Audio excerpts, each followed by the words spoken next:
Hey guys, this is Abhilash और आज मैं रिव्यू करूंगा पेरिलूर प्रीमियर लीग सीरीज का। पेरिलूर प्रीमियर लीग सीरीज आपको मिलेगी डिज्नी हॉटस्टार ऐप पर हिंदी ऑडियो में। शो में है टोटल 7 एपिसोड्स जिनका रन टाइम है 35 to 40 मिनट्स ईच और जॉनरा है सैटारिकल पॉलिटिकल कॉमेडी। तो कहानी शुरू होती है मालविका से, जिसको अपने बचपन के क्रश से शादी करनी होती है और इसके पैरेलल में चलती है एक दूसरी स्टोरी जिसमें मालविका के मामा जो कि पंचायत प्रमुख हैं, तो वो अब अगला इलेक्शन नहीं लड़ सकते due to some legal issues. तो वो मालविका को बोतल में उतारते हैं कि वो उनकी जगह पर इलेक्शन लड़े। तो ये शो फोकस करता है पेरिलूर नाम की इस फिक्शनल जगह पर जहां पर ये सारी चीजें एक साथ हो रही हैं। और फिर क्या मालविका ये इलेक्शन जीत जाती है और अपने चाइल्डहुड क्रश के साथ शादी कर पाती है नहीं, ये सब जानने के लिए आपको ये शो देखना पड़ेगा। अब स्टोरी की बात करें तो स्टोरी बहुत ही फ्रेश और ओरिजिनल है। मैं ये इसलिए कह सकता हूँ क्योंकि एक के बाद एक जो इवेंट्स इसमें होते हुए दिखाए हैं वो मैंने कहीं और नहीं देखे। प्लस ये शो अपने जॉनरा को पूरे तरीके से जस्टिफाई करता है। सैटायर वाले पोर्शन में जैसे कि सुपरस्टिशन, फेक एथिज्म, ऐसे सब मुद्दों को ये स्टोरी टच करती है। पॉलिटिक्स वाले पोर्शन में दिखाए गए हैं पीताम्बरम नाम के कैरेक्टर जो दिखने में तो भोला है पर वो है एक चालाक लोमड़ी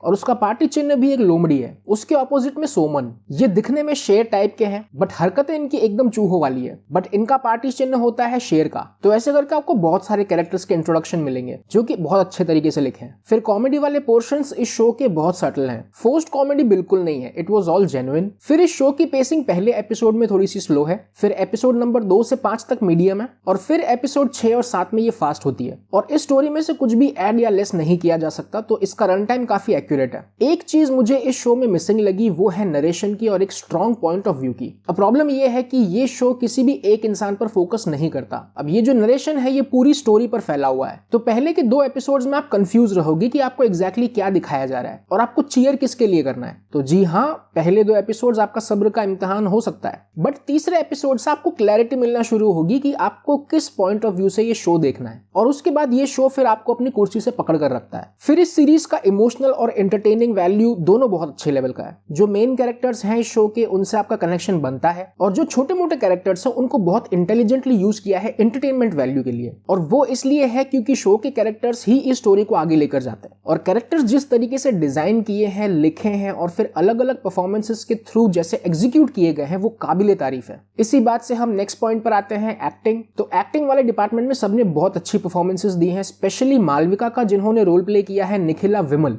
और पूरे शो में सिर्फ यही है जो अपने दिमाग का सबसे ज्यादा यूज कर रही हैं। बाकी इनके अलावा ये जो पूरा फिक्शनल गांव दिखाया है ये पूरा पागल है। और ये मैं क्यों कह रहा हूँ, ये आप ये गांव वालों की हरकतें देख के समझ जाओगे। टेक्निकल डिपार्टमेंट्स जैसे सिनेमेटोग्राफी और sound design they were good, no complaints from those, but इस फिक्शनल गांव को खड़ा करने में जो मेहनत की है प्रोडक्शन डिजाइन वालों ने वो अप्रिशिएट करने लायक है। बहुत छोटे छोटे से हिंट्स हैं कि ये गांव फिक्शनल है और मैं उनमें से एक ही बताऊंगा आपको, जैसे कि ये प्लेट नंबर। तो केरला की प्लेट नंबर होती है KL बट यहाँ पर यूज किया इन्होंने PL और बाकी के हिंट्स मैं आप पर छोड़ देता हूँ कि आप लोग खुद ढूंढो। और फाइनली डायरेक्शन किया है प्रवीण चंद्रन ने और ये इनका डायरेक्टोरियल डेब्यू है and his work is impressive. इन्होंने ये जो गांव खड़ा किया है, इस गांव से उन्होंने ये दिखाने की कोशिश की है कि जो चीजें इस गांव में होती है वो आपने पहले कभी किसी और गांव में और पहले कभी नहीं देखी होंगी और प्रवीण चंद्रन ने इस चीज को प्रूव किया है अपने इस शो के जरिए। So I want to congratulate him from my side. Finally conclusion में ये बहुत ही अच्छा एंटरटेनिंग शो है, सैटायर है, पॉलिटिक्स की अच्छी खासी टांग खींची गई है शो में और कॉमेडी भी बहुत अच्छे लेवल की मिलेगी। और ये शो आप अपने पेरेंट्स के साथ एंजॉय कर सकते हो, इसमें कोई भी न्यूड सीन, सेक्स सीन्स और गालियां नहीं है। और ये है मेरी साइड से इस शो की रेटिंग।